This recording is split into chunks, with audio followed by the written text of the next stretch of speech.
एक गज़ल लिखी है मैंने, एक गज़ल लिखी है मैंने, मरने से पहले तुम्हें सुनाऊंगा। कैसे बर्बाद हुई जवानी तेरे हिजर में, ये बात तो अपनी जगह सही। किन हालात में उम्र गुजरी, वो सभी हालात तुम्हें बताऊंगा।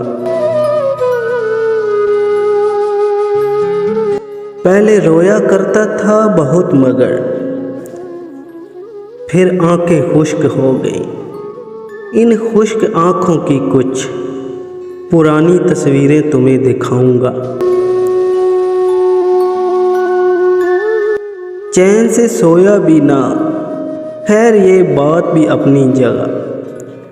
कैसे गुजरी ये लंबी रातें, इन रातों की कहानियाँ तुम्हें सुनाऊंगा। तेरे बाद मैं अक्सर बीमार ही रहा, तेरे बाद बलाओं ने आ घेरा मुझे। मगर जो खुद से बेजार मैं रहा, उस बेजारगी की दास्तान तुम्हें सुनाऊंगा। एक गज़ल लिखी है मैंने, मरने से पहले तुम्हें सुनाऊंगा। मरने से पहले तुम्हें सुनाऊंगा।